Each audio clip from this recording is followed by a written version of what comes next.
Like that for me. Yeah. All right. I'm going to wait till I see you. Yeah. Welcome to the Infinite Wealth Podcast. I'm Cameron Christensen, along with our co-host Anthony Faso. And guys, I got to tell you, both Anthony and I are excited today. We've got the one and only Michael Zuber joining us, Mr. One Rental at a Time. Michael, welcome to the show. Thank you, guys. Appreciate it. It's a lot of fun to get to talk to you guys. Absolutely, man. I'm excited. We got a lot of questions here for you today, but I want to throw it to you. I want to kind of tee this up. And I'd love to hear about this genesis of one rental at a time. Share a little bit about your backstory and how this came about. Yeah, kind of the story of one rental at a time is I'm Gen X, right? So not a baby boomer, even though I get accused of that all the time. But I was told to go to school, get a good job, make a lot of money, work for 40 years and retire, at 65. And for the first decade of my adult life, my 20s, that's what I was doing. I got an advanced degree. I went back and got an MBA. I was climbing the corporate ladder. Then I, stumbled into stock market investing. I turned $7,000 into almost $200,000. I didn't realize I was lucky. Yeah, I thought I was a genius, right? I remember thinking I was smarter than Warren Buffett. That's a hint, folks. If you ever think you're smarter than Warren Buffett, you're not. Yeah, humble too. Yeah, I got humble. Yeah. And I lost 80%, which for a kid that grew up housing insecure, poor, losing over $150,000 is a wake up call, because it's more money than you'd ever seen. And you just lost it because you were a financial moron. And I remember going to a bookstore and I found that purple book that we call Rich Dad, Poor Dad. And it opened a whole new world to me, which is embarrassing to say. Because again, I had an MBA. I had an accounting degree, an MBA. Oh, man. You had an accounting degree. You know it all, man. Of course. Clearly. I could read a balance sheet, income statement. I could tear it all down. But dude, this rental housing thing, I didn't even know it was a thing. Nobody in my network, nobody in my family. I mean, we didn't talk about this stuff. So that one book sent me on a journey that ultimately culminated in buying my first rental property about a year later. And, that journey led to, one rental at a time, and never looked back. I didn't touch the stock market for nearly 20 years.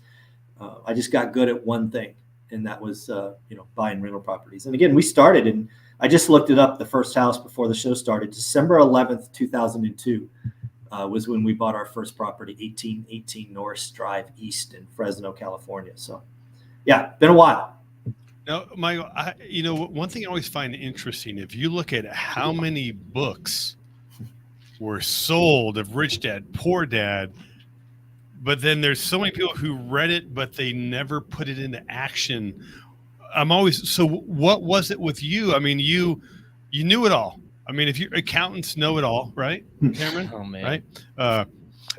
Michael, if he hasn't mentioned this yet, Anthony is a recovering CPA. So, yes, I got you. I don't need to say it because Cameron loves to remind people. Well, I beat you to it. He usually works it in at least 3 times during every show, so I thought I'd get it out of the way for it. Well, I think it's interesting because I will say, honestly, I felt like I did know it all. Right. Speaking of humble, I mean, that's kind of what we're taught. We're always right. We're never wrong, right? But then life happens and we kind of realize that things are much different in the real world. But what do you think inspired you to pick up that book, but then actually take action? Well, again, I was in a pretty low state. I went from thinking I was a financial genius, smarter than Warren Buffett, to being humbled and losing more money than my family had ever seen. In like a 2-week period, it was all gone. And that book, and again, it's not even a how-to book. Rich Dad, Poor Dad's not a how-to book. It's a mindset, think different book. It just unlocked that there was this whole other world that I knew nothing about. And I think it was that, because again, an accountant, an MBA, econ, all this stuff.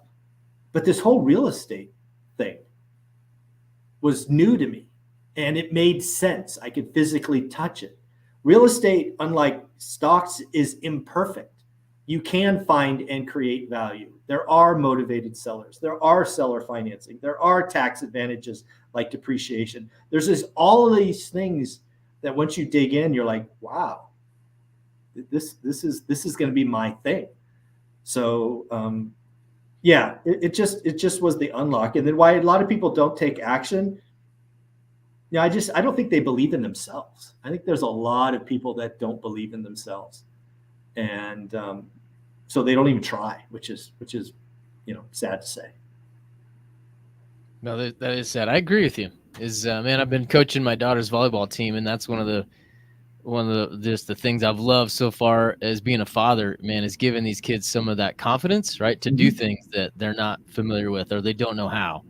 Right. And so I think that little skill translates into so many aspects of life, right? Just, hey, being uncomfortable and taking that first step, whether it's a new volleyball skill or it's that first rental. I mean, Cameron, I would imagine you feel that fulfillment when you see somebody you're working with who you're coaching who doesn't have the confidence, but you mentor them and they become successful. Oh my It's gosh. awesome. Michael, I've got a question for you. Actually, two-parter. One is you said you looked up the first house that you bought right before this show. What did you pay for it when you started investing back in 2002, and what's the value now? Do you still own that? I guess should know. Yeah, that. I'll give you the full story. So we buy 1818 Norris Drive for $107,000. It rented for $1,100. This was 2000. Good so far. That's Sounds good. Yeah, so far so good. Good. Again, if you don't remember, like if you haven't been investing before the crash, 2004, 2005 were pretty good appreciation years. So we sold that. We did a 1031 exchange. We sold it for $264, not even 3 years later. So it more than doubled in 3 years, 107 to 264. We moved that equity into an apartment building that we still own today. We still own that apartment today. The buyer lost it in 2009. It was foreclosed at $75,000. So my market of Fresno, California went from 264 to 75, right? That's a 70% drop. Its value today, what is that? 15 years later is 367. So, or 337, sorry. Michael, thanks for sharing that. I've got some more questions along that line, but going back to kind of when you first got started, you're a W-2 employee, you buy that first one. I'd love to hear maybe about some of the struggles or some of the difficulties there, right? Buying that first one is never easy. Difficulties. Doesn't it just go smooth like you see on social media or whatever? You just buy it and cash flow it, then you refinance and you're rich. Yeah. And you're rich. Yeah. You just refi all your equity out and it's good from there. Well, unfortunately, Norris Drive did not go well the first time. And the sad part is we did everything right. So we don't live in Fresno. We're about 2.5 hours away. So we had a property manager. They get a couple that moves in, reference check, income, everything that you're supposed to do was done right. Unfortunately, on the application, there's not a box that says, are you going to get divorced? Ooh. This couple ended up getting divorced 2 or 3 weeks, or separated and ultimately divorced 2 or 3 weeks after moving into my new place. The wife takes off immediately. She's gone. She's in New Mexico or something. The husband does not take this well.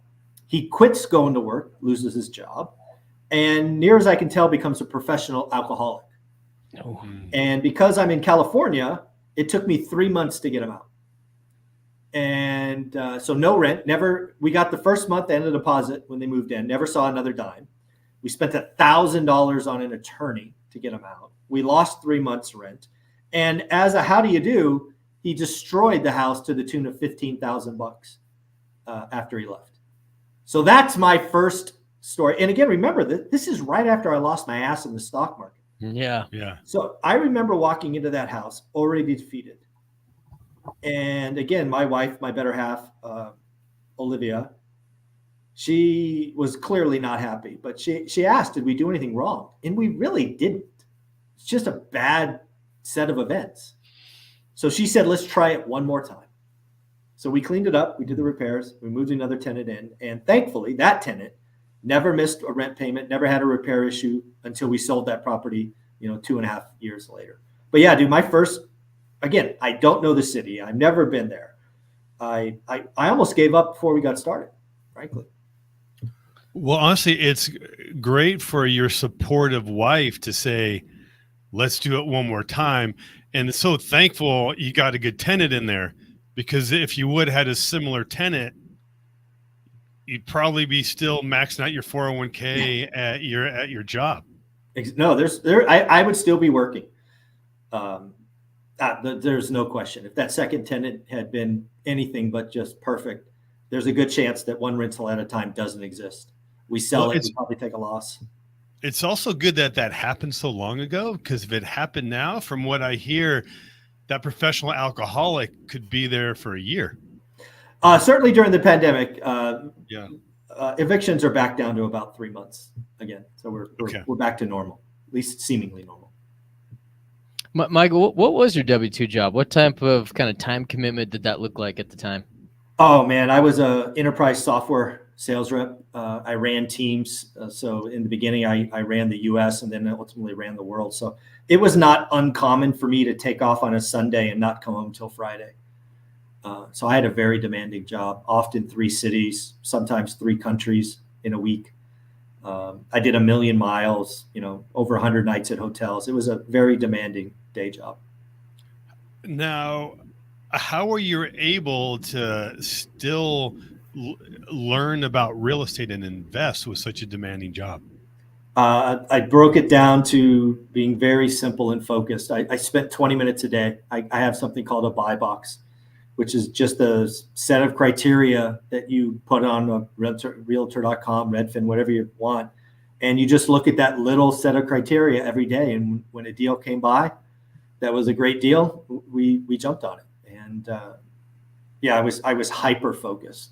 I looked at one criteria for 3 years, 93703, single family home, 3 or 4 bedroom, 2-car garage, 1 story, 1,200 to 2,000 square feet.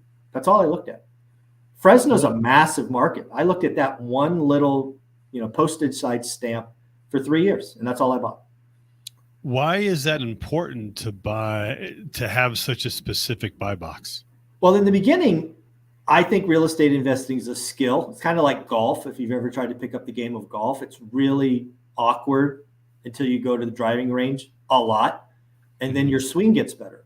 So by having focus and what I call a buy box, it allows you to build that swing and learn.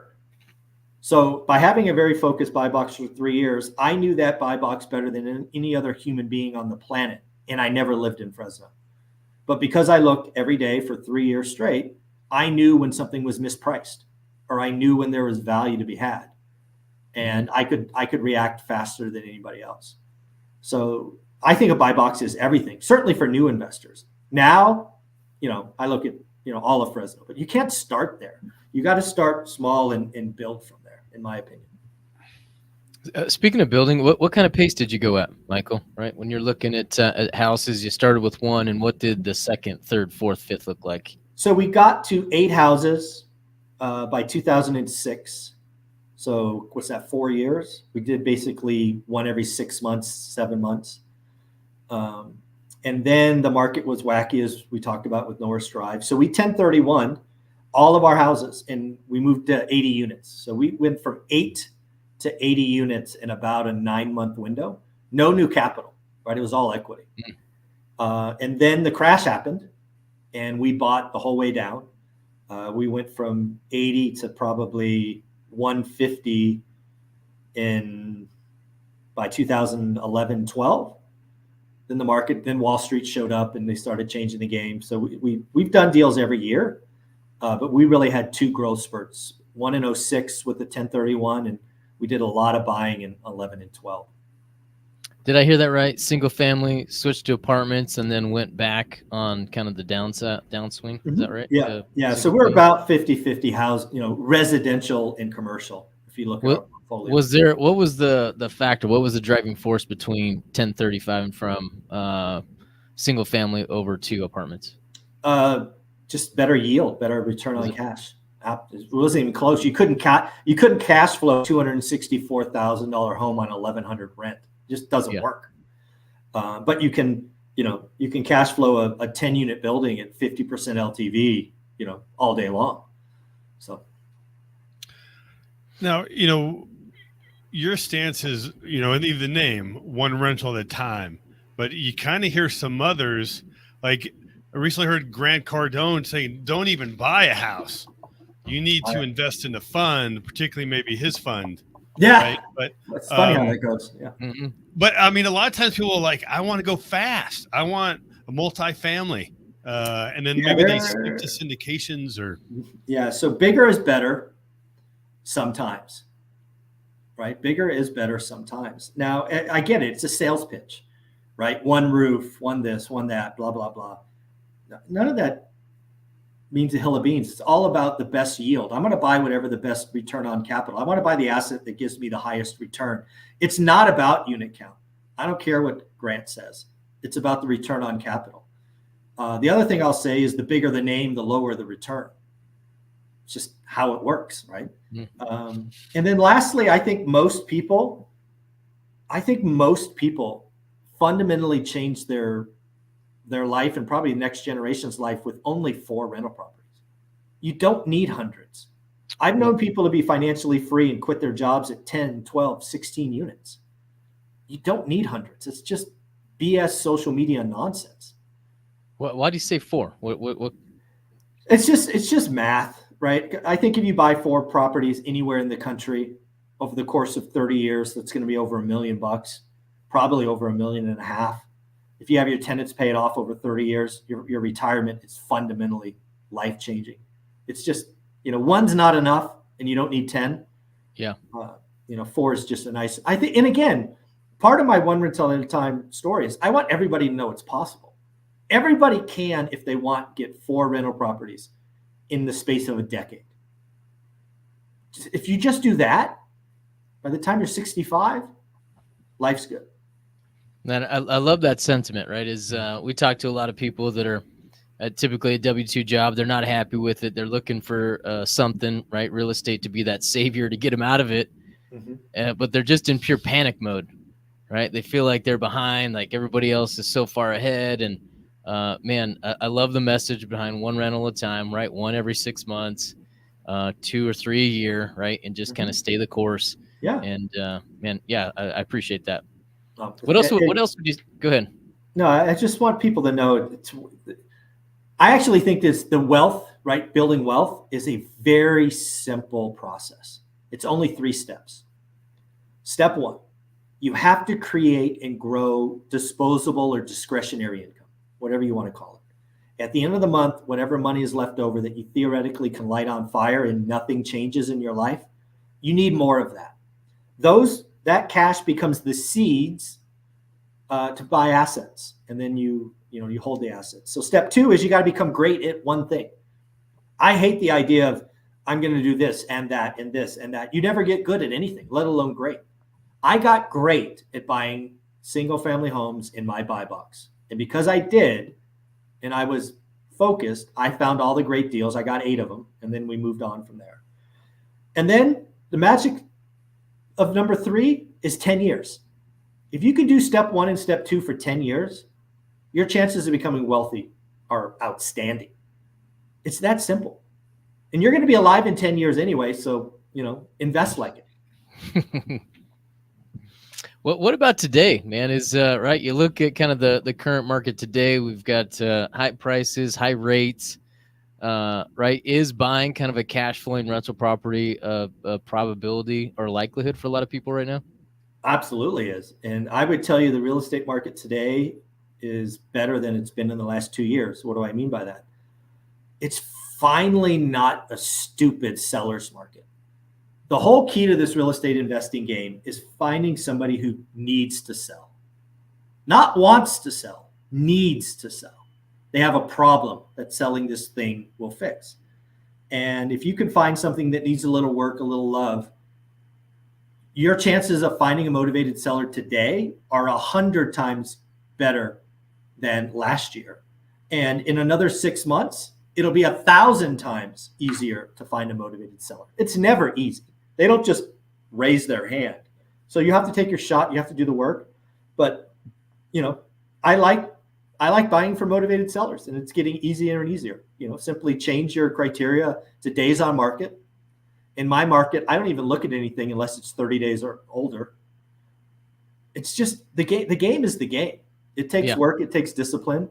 I think the market today for investors and buyers is better than it was since 2019. 2020 through 2023 were hard. If you didn't have a pile of cash, you weren't winning.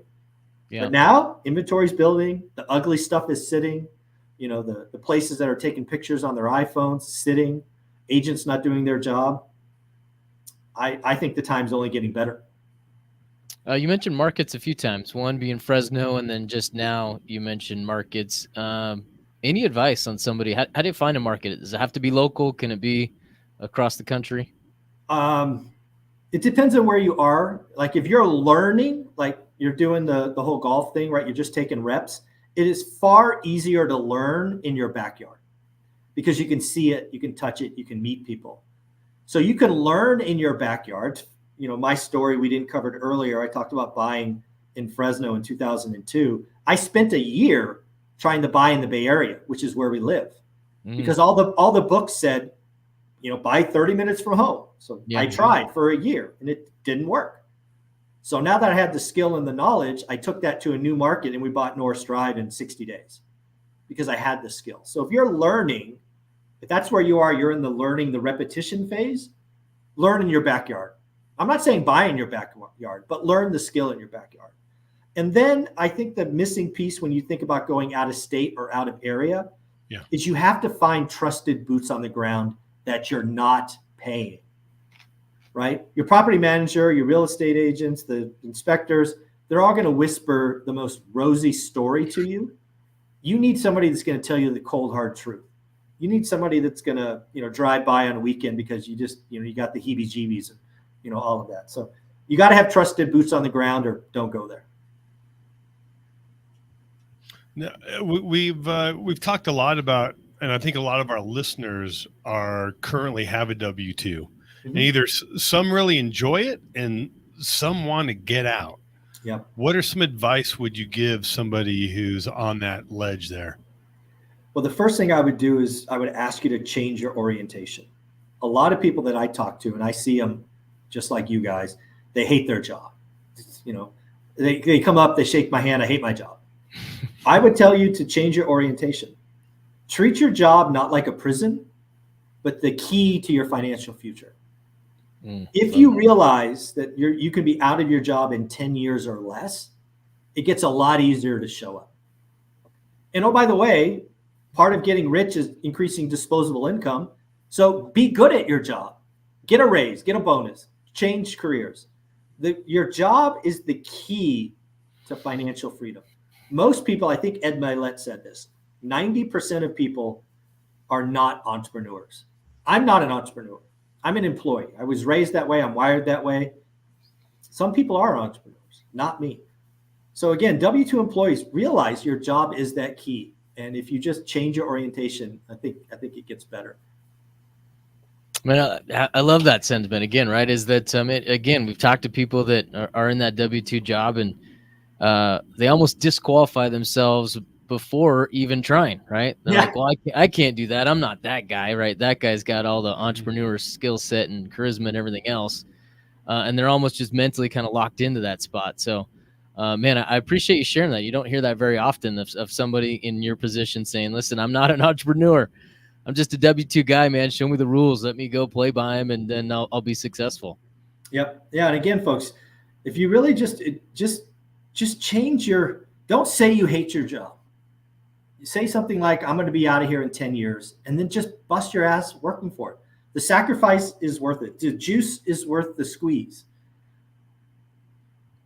Go ahead. I just kind of a random, Mike, what's something you're excited about, kind of looking forward? You said that now is a great time, but anything specific that you're excited about? I think the United States economy is either in or shortly will be in a recession. Recessions are not, they're a normal part of our business cycle, right? When you have 10 years of growth or 12 or whatever it's been, you got some stuff that needs to be cleaned out. And there's going to be some pain, right? There were a lot of people doing stupid syndications the last couple of years, couple of, 2-3 value add with short-term debt, variable rate debt, all that equity is going to be burnt and wiped out. But there's also going to be tremendous opportunity. Yeah. So recessions are where wealth is made. It's where life-changing legacy wealth can be built in a recession. So having been through, a couple of nasty ones in my adult life, I'm frankly excited for what's coming because I knew it was coming. They always come. You prepare for them and you can go ham. And again, the beauty about a recession is it's not always about price. Sometimes it's about terms. And when you're a seller that needs to get out, sometimes terms is the right answer. So I fully expect to 1031 exchange like I did last time. I will sell my houses, which I think are, great, but they're going to be richly priced. And I'll 1031 into some busted, multifamily deals, and we'll double or triple our portfolio. So that's what I'm excited about. One of the things that we often tell clients is that, right, to be successful is you got to be in community. I know you've got kind of a community and you transferred from there, but I think you started with a kind of a private Facebook group and then you've transitioned over to school. Tell us a little bit about that journey and why you made that decision. Yeah, so we'll give you the full story. So I write a book, one rental at a time, that becomes a bestseller, a lot of notoriety. That becomes a YouTube channel. Ultimately, I created a course called How to Get Started One Rental at a Time. It's stupid priced at $400. But because I had that course and it was selling, I created a private Facebook group just for those students, private. So you have to, qualify to get in.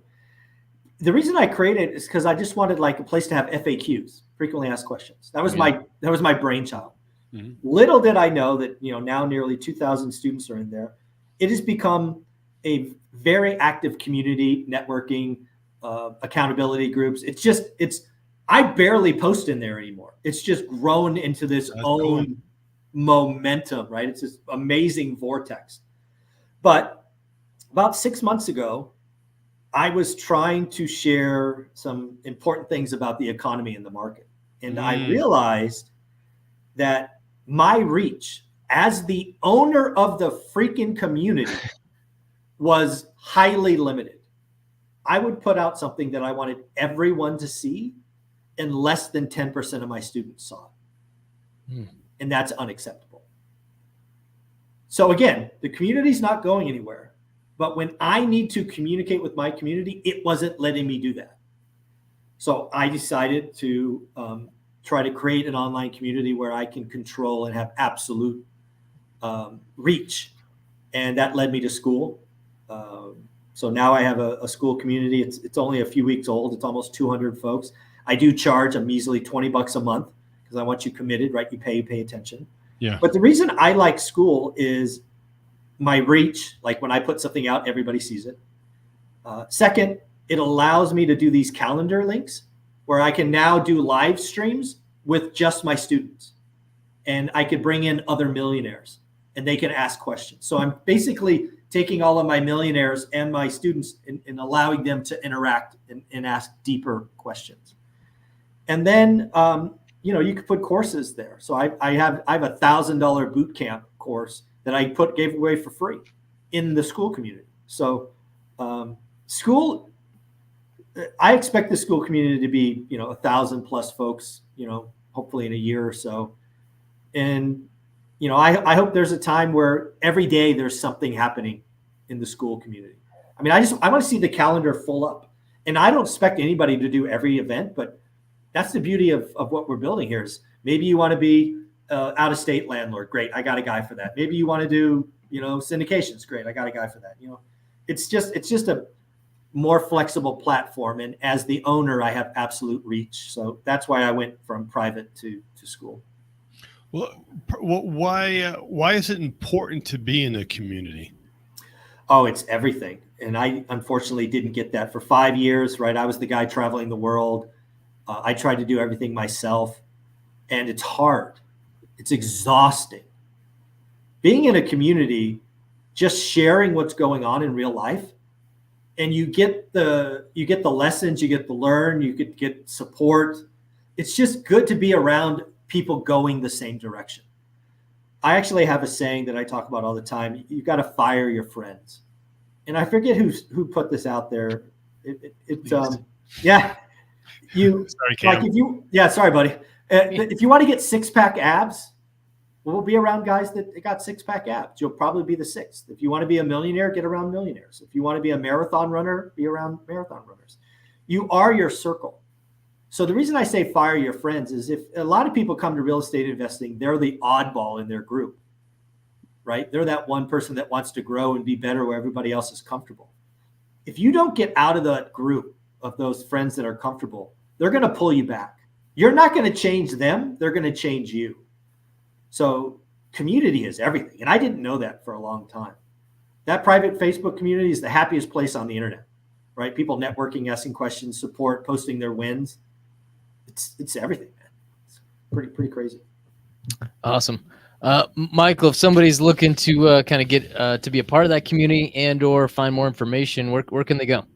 Yeah, the very few things I've done right in life, but everything I do is one rental at a time. So if you go to school, you can search one rental at a time. Go to my website, one rental at a time. YouTube, books, everything's the same. So when you have a podcast, it sounds, as I was prepping for this, there's a lot of content there. You even did a live stream earlier today. I was watching it. I'm like, well, that's today. I did. Yeah. I think I have 13,000 videos on YouTube. Dang. Well done. Well done. I go live 5 days a week, 7:30 a.m. I do something called the Daily Financial News. I've done that for 5 years now. The Daily Financial News every day or 5 days a week. I used to do it 7 days a week until my wife said, stop it. So now it's Michael, thanks again for being here. OneRentalAtAtime.com. We'll make sure we get that in the show notes. And man, really appreciate you sharing your story and your message today. Thank you. Awesome. Thank you, guys. Thank you, Michael. Go make it a fantastic day. Take care.